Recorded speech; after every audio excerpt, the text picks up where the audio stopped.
Yo, Yo, yo, what the? I just followed my GPS to go to Starbucks, and it fucking took me to Milner Road, and there's no Starbucks here. no, Was there there a is. Starbucks here that closed down? No, there is a Starbucks here. You have to go into the plaza, and in the Where the plaza, hell is it? yo, fuck the Starbucks. Just come over. We're in the middle of a podcast. You should have been here like half an hour ago. I'm coming. All right, Rich. All along with me, and we're waiting for the sunlight, sunlight, for the sunlight. The mic, like a fist away. There you go. I don't like this right in my face. Sukhi, what's up, man? Welcome. Good, This man. is we haven't seen each other in almost, I feel like, so long, but we've seen each other now back to back weeks. I know. It's been, I think, over a year before that. Yeah, well, I saw you last weekend, but yeah. Before that, Before it was that, over it a was year. a good year. So before you arrived, me and Roshan were just talking shit. Like, what were you talking about? Just life. We were talking about partying because he went to Toronto on King Street last weekend. So we were just talking about that. Just waiting for you to get here. Now that you're here, what's up, man? Good, man. I'm good. Just wrapping up everything for the end of the year. This time of the year, it's hit or miss with business a lot. Either you get a bunch of people that come out of the woodworks and they're just trying to close some transactions before the year ends, or it's a little quiet. So Yeah. last year was a little quiet. This year is a little more busy. I agree, same here. Yeah. It's getting busier. I guess Um, there's so many like new ventures coming through, like new clients. Yeah. yeah. Well, I know both of you guys have like a little bit of a relationship with the cannabis industry. What do you guys think about that, man? There's like dispensaries everywhere. There, you know that Milner Plaza that you were lost in. So next to that Starbucks, there's also a one plant. Yeah, they're everywhere. Yeah, they're everywhere. It's crazy.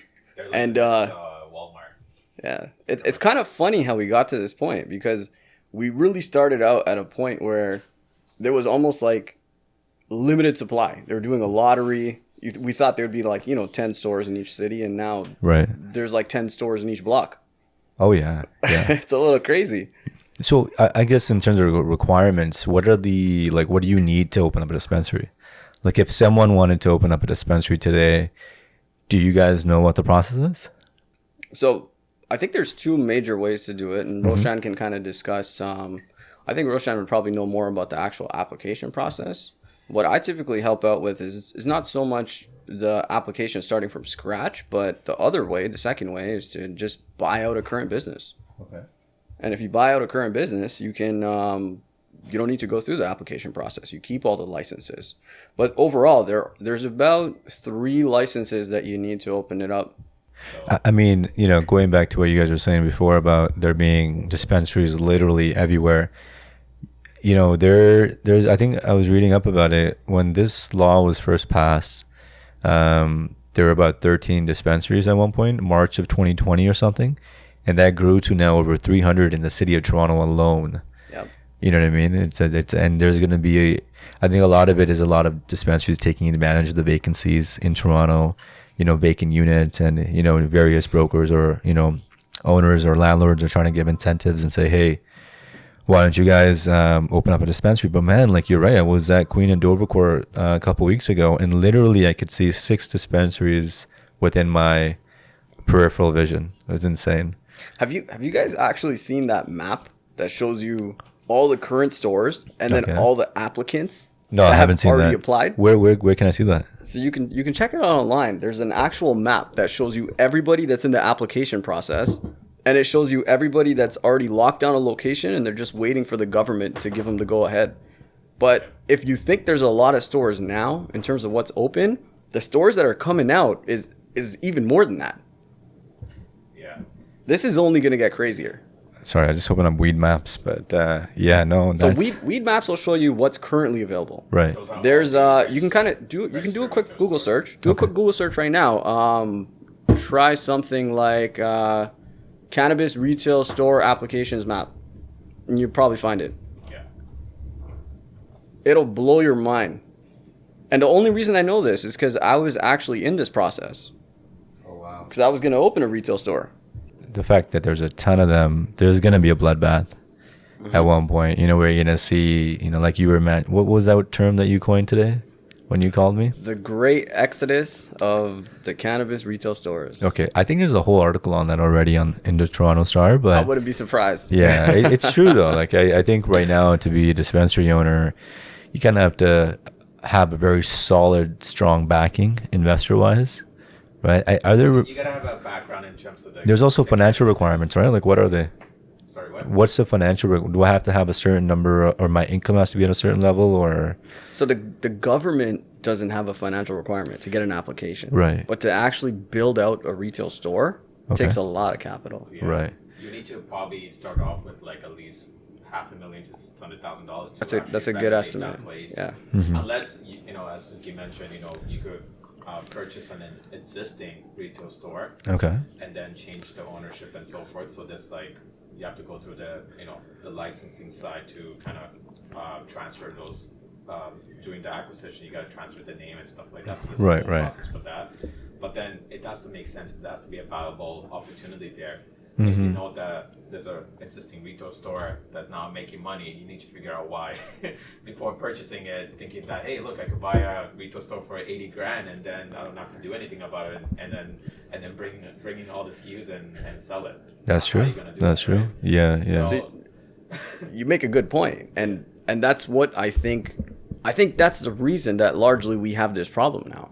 And it's a lot of people don't look at it as a problem yet, but I think a lot of people got into this application process, thought that they could open up a store, put some money into it, and it's just, Let it look grow. at the liquor industry. Right. It's just going to sell. Yeah. They thought that this would be easy money and anybody could jump into it. But you underestimate what it takes to run and grow and make a profitable business. Right. And it is a business at the end of the day. And a business that they kind of opened the gates, and it's been a floodgate. yeah, without the knowledge of the industry, it's very difficult for you to overcome these kind of challenges, right? Like, Right. I was going to say it's a perfect time because I'm sure there's a lot of people out there that are thinking about possibly opening up a dispensary. Being a consultant in that space is very lucrative. And so I forgot that Roshan is actually a consultant in that space. So for anyone that is interested, hit him up. Yeah, I work with a lot of different clients. This is a non-sponsored ad, by the way. Now, I guess in terms of the legal structure, and Sukhi, this might be a question for you. What's like the laws right now when it comes to cannabis and the sale of cannabis? Or I think the biggest opportunity right now would be if you own a retail store and you own a micro cultivation, so you're also growing. And a micro cultivation, for anybody that doesn't know, it's kind of like a limited grow up where you can only grow within 2,000 square feet. You can actually kind of sell to your own store. Whereas regularly you would have if you were growing, you would sell to the government, and then the retail stores would have to buy from the government. gotcha. Okay. So it kind of creates another person in the supply chain. right. Instead, you can, if you actually own both, you can kind of circumvent that process. And There's also do you think there's a lot of brands Sorry? are like that? Like there should be a There's also another option. You could actually have a cultivation license, and let's say within the facility, you could actually open up a farm gate, which is kind of like a store there. Okay, interesting. Totally. That gives an opportunity for anyone that's interested to look into your products. Like especially your cannabis products. right.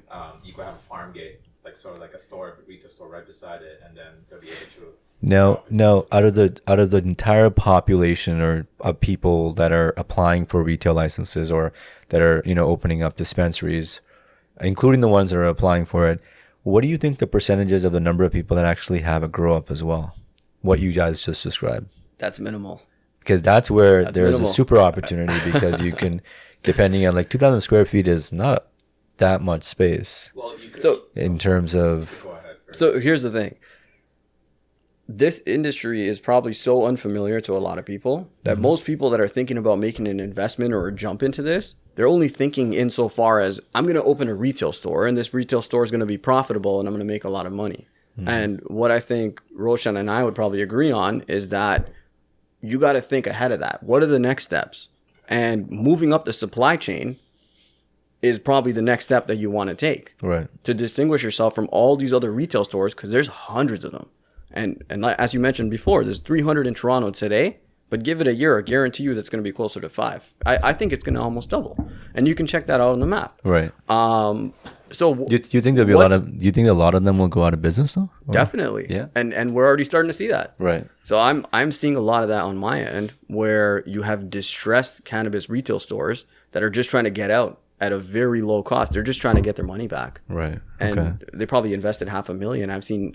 I've seen people sell out at 20% of that. Yeah, you can't sell. Yeah. You know, I'm going through the same thing as well. I'm seeing a lot of clients that you can't really sell a dollar to a dollar for a dollar. You know, if you're investing 400, 500K on a retail store. So there's a discount, not a premium applied.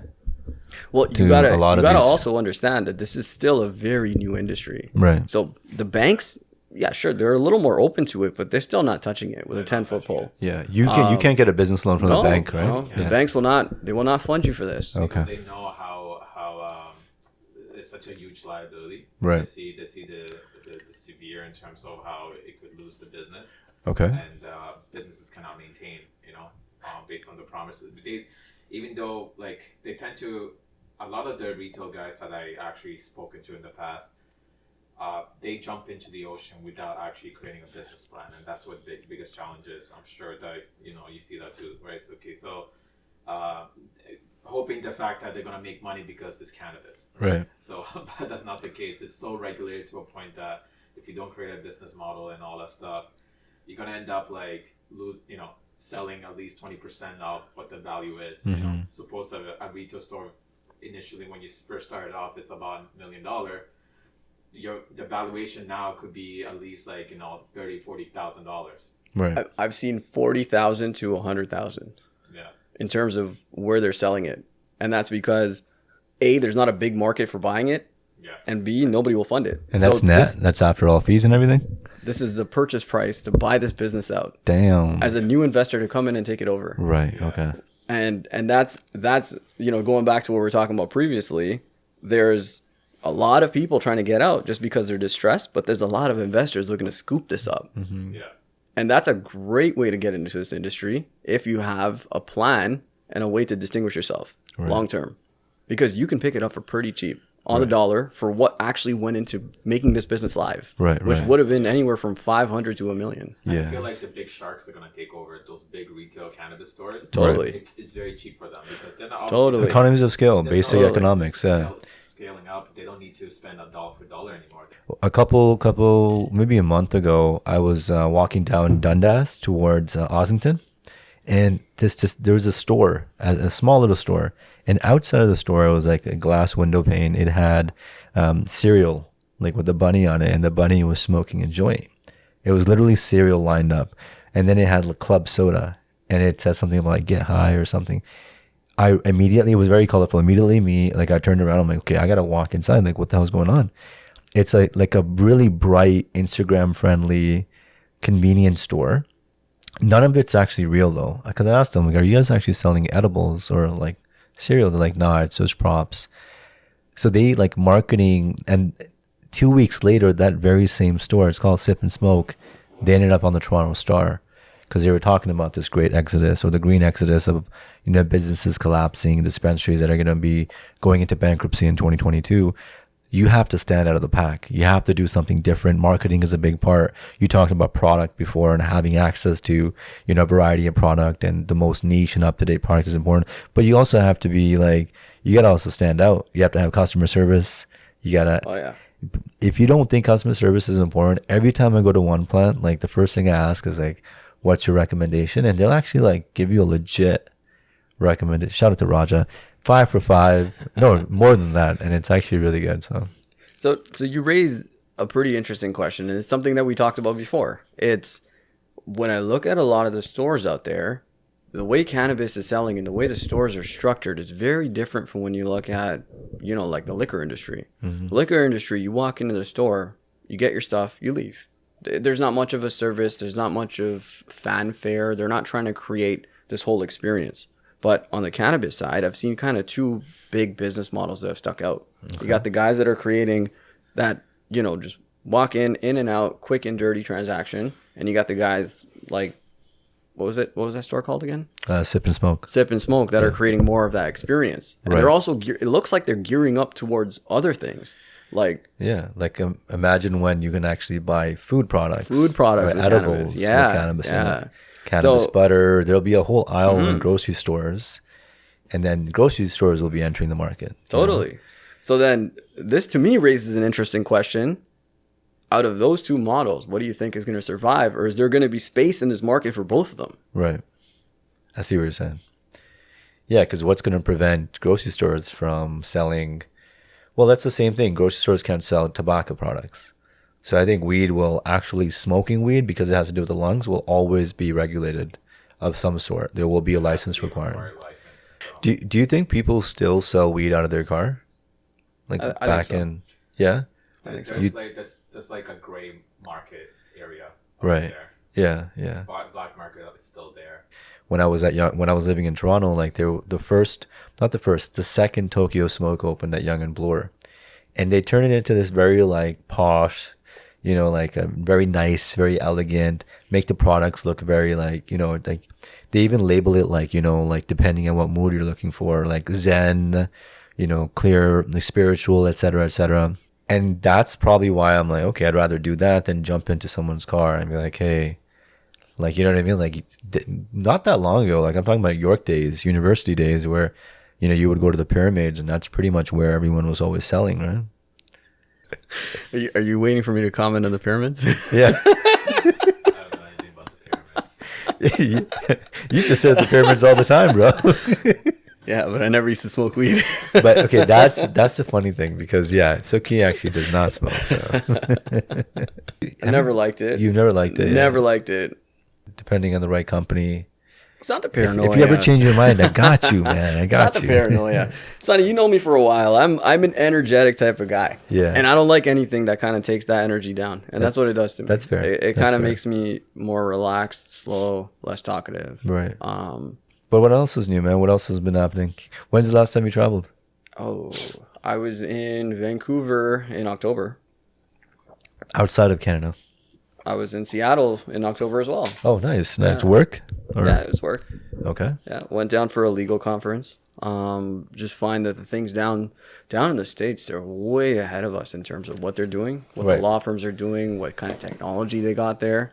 So it's nice to always go down south every once in a while and see what's new. Yeah. What's like one of the biggest? Can you share any of that information? Or like what are some trends that you're seeing? Most of what we know about, people's experiences with law in Canada is limited to what you see in Canada.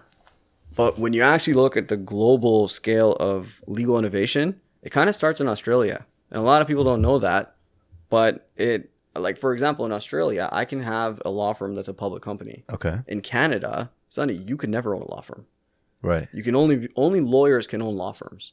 Okay. So that's a huge That's a step out there, huge- allowing anybody to invest, open, own, and basically have a law firm. Right. So you can have a law firm without having a law degree. Correct.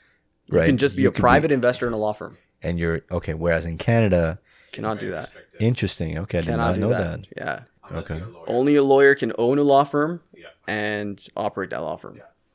Like realistically speaking. Does that also apply to doctors? It like depends- physicians, it depends doctors, on the or in the medical practice. space? So Okay. most professionals, you need to have the actual professional designation to be- open that sort of professional clinic. Okay. There's some exceptions. I know for one, chiropractors, anybody can own that, a chiropractic clinic. Oh, interesting. Yeah. So that's So you can be a business owner of a chiropractor clinic and hire chiropractors. hire chiropractors. Interesting. Correct. So now here's the thing. Chiropractors, I'll use them as an example. If I was a chiropractor and I wanted to blow up my business really fast, I would go to, let's say Roshan is an investor. I'd go to Roshan and be like, hey, Roshan, give me $1 million.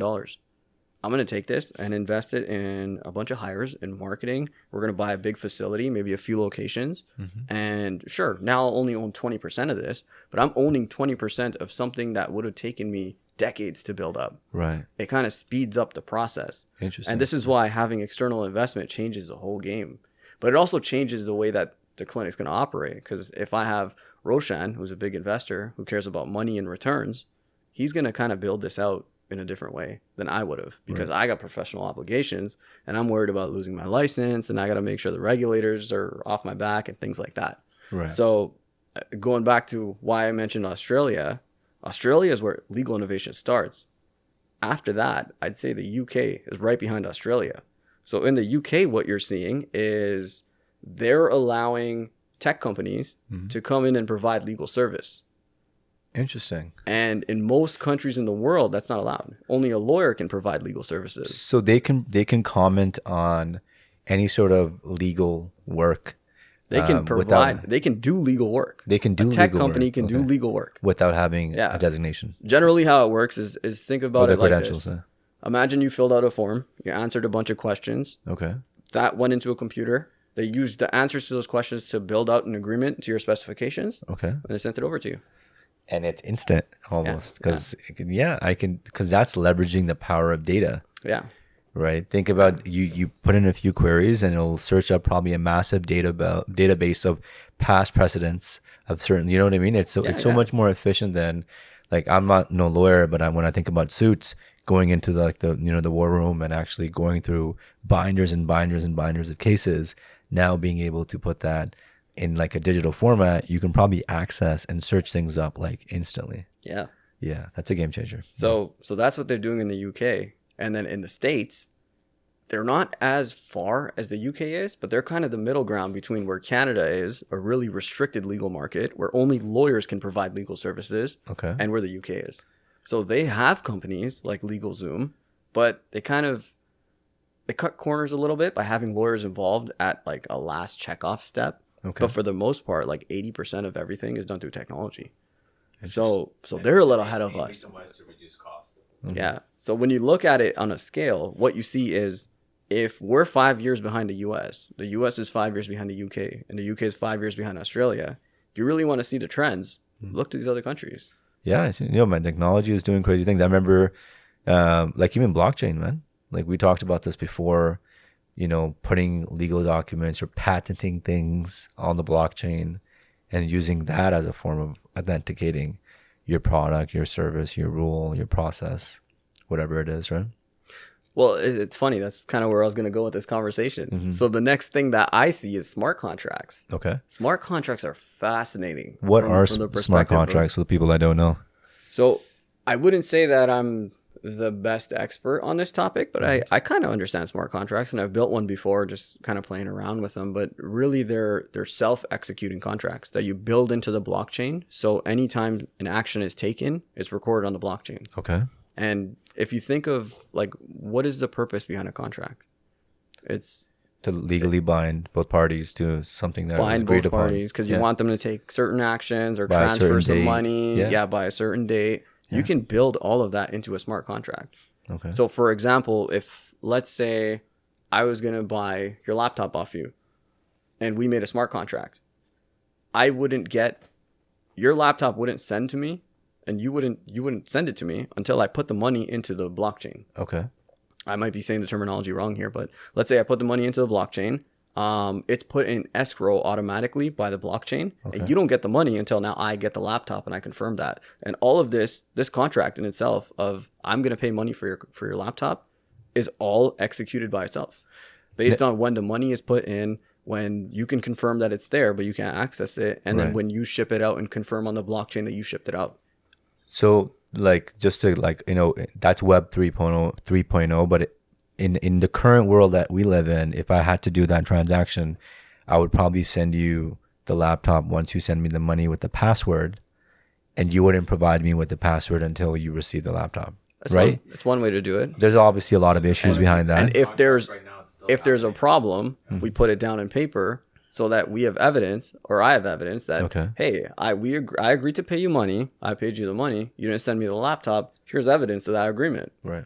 And that's why we have paper contracts. So who legally enforces that? Let's say I send you the laptop and you say, no one, I never got it. There's always lawyers in between. There's shut the hell up, man. It's true. Yo, but for blockchain though, there's no lawyers in. What are you talking about, man? That's a valid question. Like, No, it's true. It's true. Who is going to enforce that? Who are the police? Who are the authority to make sure that actually goes through? That's the only question I have. Well, I think there's two main questions. That's one of them. So who's the authority to make sure it goes through? And I think that's making sure that the contract's designed properly so that it actually executes when it's supposed to. Okay. And that, you know, my money just doesn't go to you without you having to do what you need to do. And that's confirmed. The second thing is, what happens if, I don't know, you send me the wrong laptop? Yeah. Because if the trigger that gets my money out of escrow into your pocket is that you upload a shipping label, for example, Right. like an NFT shipping label or something. What if I get like a fake laptop from you? Yeah. What if you get just a box? Yeah. What if I just get a box? Then what? Yeah. Or the specs or the technical details of a laptop. If Yeah. that's verified based on the laptop that you received, then that's how. Now that could be, those specs could be built into the blockchain, so it'll only be triggered once it authenticates that the laptop is exactly what the info is, right? I mean, that's way above our heads right now, but Yeah. So I mean, now we're it's- getting a little farther than where we're currently at, right? because I think that's probably the most I know about this in terms of that, like that specific example. But I think there's a, you know, when you think about Web 3.0 and the blockchain and cryptocurrency and, you know, NFTs, there's a revolution happening in the current markets right now. Yeah. There's a lot happening. And like even this conversation that we're having, like we're talking about it in theory, but it's pretty freaking cool that we're getting closer and closer to that day where that's going to happen. Right. And I can't, like, us sitting here right now, we can't really imagine how it's going to look like and how the little, you know, issues that we can spot are going to be resolved. But I have no doubt that they will be. Right. What's your thoughts on non-fungible tokens, NFTs? It's interesting. We've talked about this before. So we literally got into a 2-hour conversation. I wish I had my fucking mics that day. We should have recorded. We should have recorded. We were literally just Should've drinking and recorded talking for about 2 hours. But I mean, we're not going to repeat the things we talked about. But I think I was just wanting to gauge, you know, your thoughts after our conversation, what you thought about NFTs. So, in short, I'm still not buying this huge market that's been created for digital art. And I think unless, like, to kind of summarize what we talked about last time, unless we get to a point where we're really at Web 3.0, where everything on the internet is on blockchain and you can truly buy this NFT and prevent anybody from just going and copying and pasting it and putting it wherever they want on the internet, I think then you'd have inherent value. But right now, I don't see any inherent value in buying digital art. Right. But I think in NFT in general, it creates some interesting markets and it has some very interesting use cases. And specifically for me, like what I'm really interested in is putting an NFT on a physical asset so that you can confirm ownership of that physical asset, transfer ownership of the asset, do whatever you want with that. Yeah, I think Tesla is an example where once you buy a Tesla, you'll have like some sort of NFT that is designated for you that says that you own that Tesla. And that NFT will also give you access to like extra features, any of private events, any maybe like if they're doing releases, you know, only those NFT holders will have access to that. And so it allows the owner now to create a second market, one market for its car itself. But now if he really wanted, he could have sold that. If someone else doesn't have access to that NFT token or whatever it is, they can easily buy just the NFT so they can have access to whatever those, you know, whatever the pros are when it comes to the Tesla NFT, right? Yeah, but totally. I think the big thing though is like the digital art world. There's a lot happening. Like some of the valuations are just insane, and I think money laundering is probably a big part of it, especially when it comes to celebrities and, you know, then trying to like invest their money and then claiming losses, whatever it is. Don't want to talk too much about that because I really don't know much, but it's interesting because like at the same time, the only reason the intrinsic value isn't mandated or like isn't sustained, Sukhi, is because we're still working in Web 2.0. It's right now, I don't see the inherent value.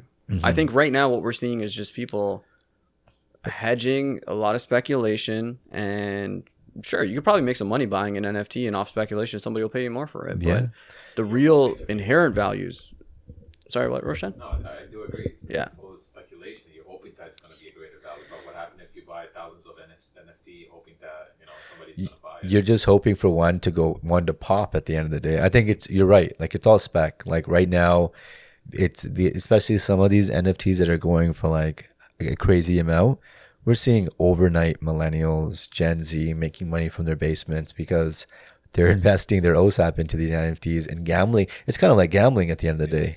But they're smart kids, you know. You know? What I do see, acknowledge about one thing I know about NFTs is, yes, they're probably purchasing out of somebody to create all these NFTs, like 1,000 to 10,000 different NFTs.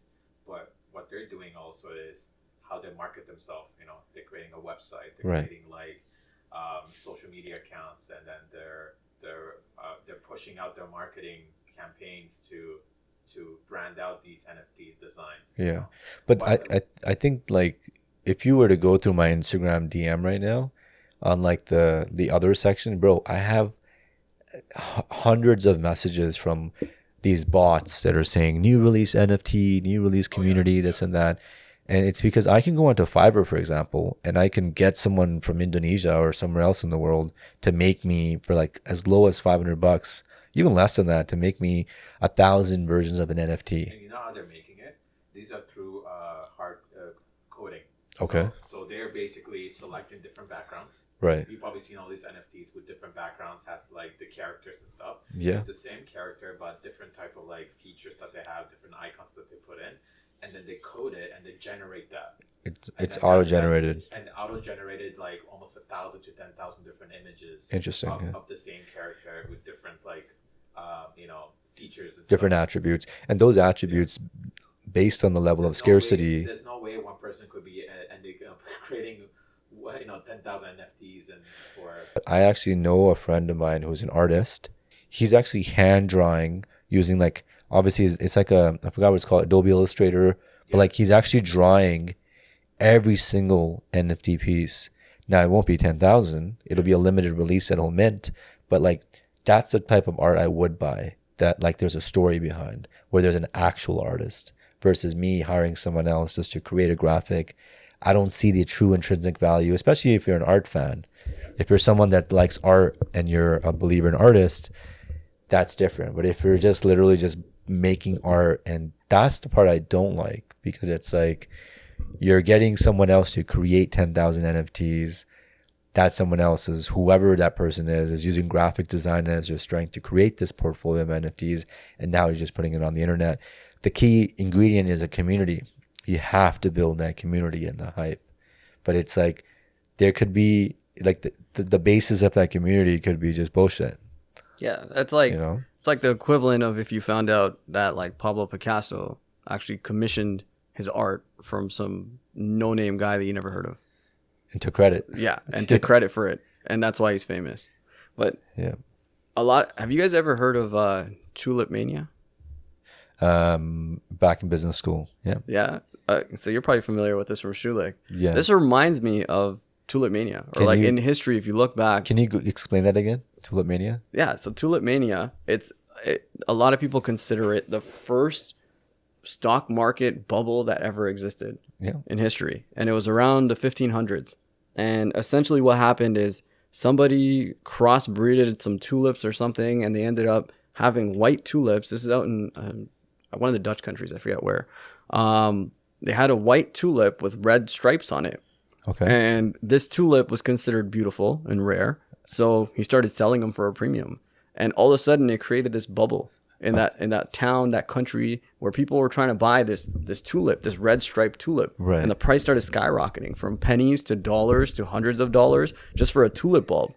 And Interesting. at the end of it, long story short, the bubble burst. And the people that invested all this money in tulips were left with hundreds of bulbs sitting at their house that are worth nothing. And no one was buying it. Yeah. But at the time, people were going crazy. Yeah, They would yeah. they would put their life savings to the side just to buy a tulip bulb. Yeah. And Where's the inherent value? that's the question. That's people merely bought all those tulips because there was a craze. When you look, there are some interesting things people are doing with NFTs. Like I told you about the whiskey barrel company, right? No. Okay, so there's a company out in the States, and what they're doing is they'll stamp an NFT onto a whiskey barrel, like Glenn McKenna, 25-year, and they'll sell it on OpenSea. You can buy the NFT, and when you buy the NFT, you now own a physical whiskey barrel located in the States that you can go and get them to ship it out to you if you really want. This is your barrel, Right. but you bought an NFT and you got a barrel. Interesting. And now it's up to you Do you want to keep that barrel there with the broker, the whiskey broker that's taking care of your barrel? Because you're now his client when you buy the NFT. Or do you want it to be shipped out to you and you can go and drink it? Right. You can wait until it becomes a 35-year Glen McKenneth. It raises in value and you can resell your NFT. But instead of lugging a barrel around and selling a barrel and having contracts and papers and evidence that you own this barrel and it's legitimate, you got your NFT, which is stamped on the barrel to show that it's legitimate. This is your barrel. It's the barrel. How does it work for a barrel where they keep it as a storage and you purchase this NFT? So the person selling the NFT, they're a client of a whiskey broker. And when they sell you the NFT, you automatically become the client of this whiskey broker. Mm-hmm. So you might have to pay the whiskey broker. I'm not sure about the minute details of how it works, but Think of it like this. I know you become the whiskey broker's client now. Okay. And they take care of your barrel. They insure it. They make sure that, you know, it's, Storage, everything. yeah, everything's all right. It's kind of like the commodities exchange, right? Whereas in the commodities exchange, you can't really identify What's yours? what's Yeah, really you can. yours. You know what I mean? It's just it's a basket of whatever it is. Yeah. Whereas with this NFT, you're saying like with that, I can actually go to that barrel and locate. This is my barrel. Yeah, If I want them to this barrel. ship the barrel, they can ship the barrel. to Correct. me. Yeah. If that's the case, they can do the same thing with the house here, physically. Well, that's the beauty of NFTs. I think the functionality and the utility and opportunity of NFTs as a tool are endless, man. There's so much you can do, and once you start integrating ownership with NFTs and product with NFTs, like Adidas going into the space now where they're in the metaverse because you know the points that we accumulate, like when you buy a product, any sort of membership that we have. Now you can use those points to buy things in the metaverse. So they created a world and a reality that's not even real. You know what I mean? So it's like endless. There's endless boundaries and possibilities now. So that's where I kind of come in and say that I feel like there's still no intrinsic value in there. Like for instance, in terms of what Sukhi mentioned about the barrel situation, I see an intrinsic value in there. But when you're telling me something more of a virtual base, collecting points, and then it's like you know, playing Pokemon online and trying to get your avatar, getting those gadgets and stuff, and by collecting points. Bro, that's what they're doing though. You can actually be a Pokemon fucking trainer in the metaverse. That's gonna happen. You know how we talk about gaming? There's gonna be, and not too long in the future, where we're gonna be playing video games and you can be in the metaverse, being that person, being that character. You know, right now, I think I told you guys already, where you can buy real estate in the metaverse and actually build a casino, so that when people play online poker from around the world, they have to go to the casino to play, and the bets, whatever the bets are, they're pretty high. That the owner of the building or the owner of the casino makes 20% or something on top of it. Yeah, I was trying to show you guys this last time.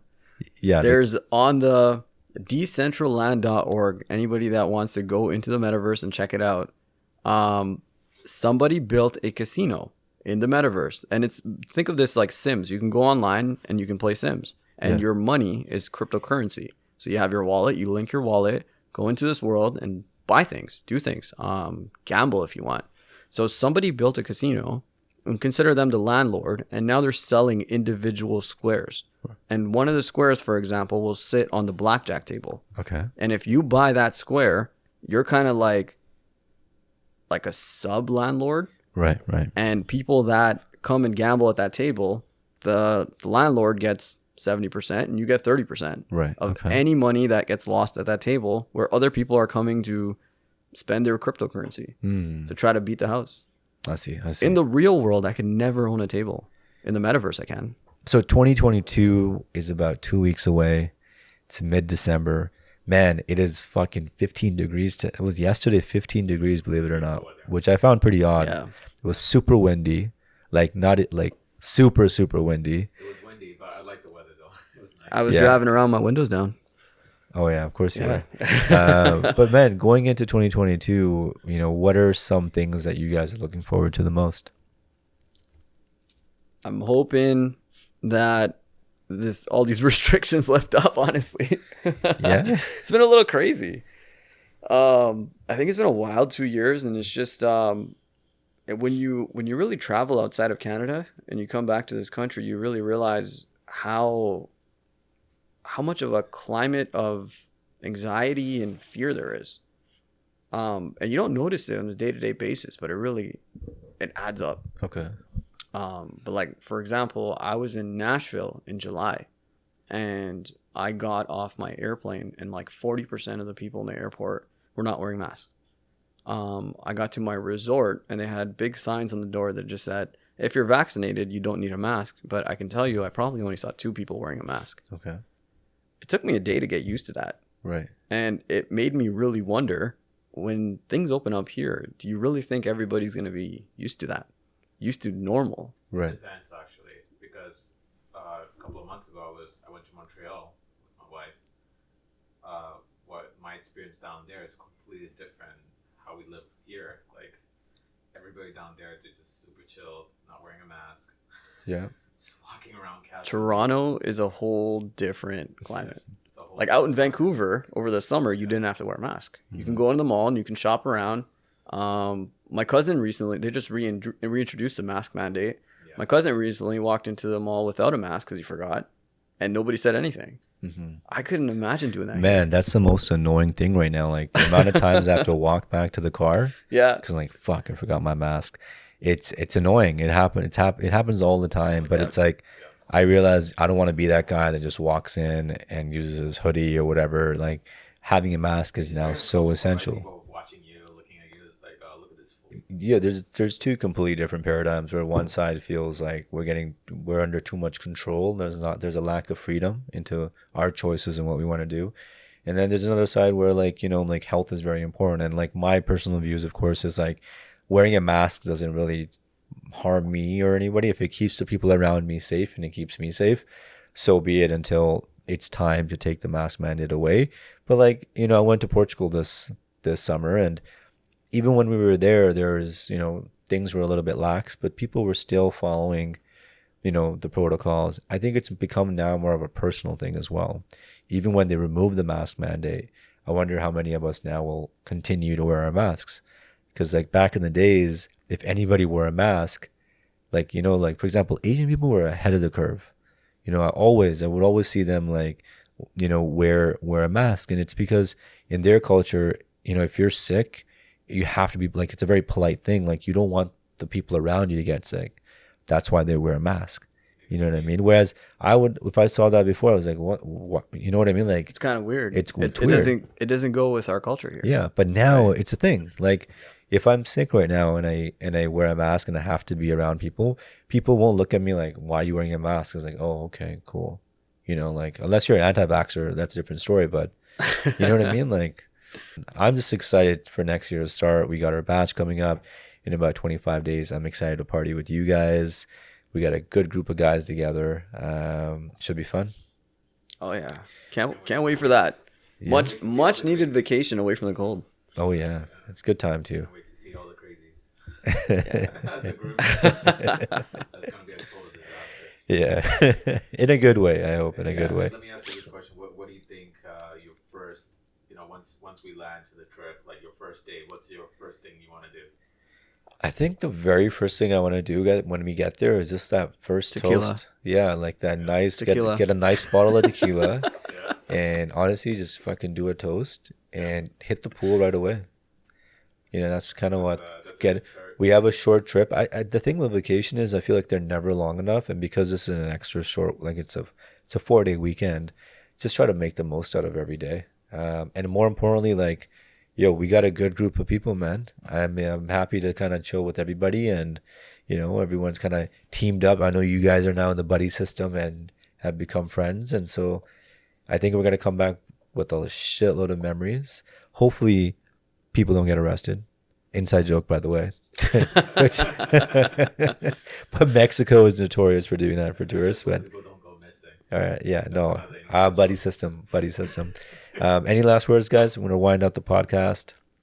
No, that's it. I appreciate you having me here, Sonny. Yeah, Lots of- anytime, lots of man. different Yeah, it was topics fun. we talked about, Yeah. This cannabis industry to businesses. To You know what? Honestly, cryptos. I want to kick it on Sundays where it's just me chilling out, talking. We have a huge number of people that tune into the podcast, and at the end of the day, like clearly they find something valuable, right? And I think that's, you know, why not continue, keep the force going.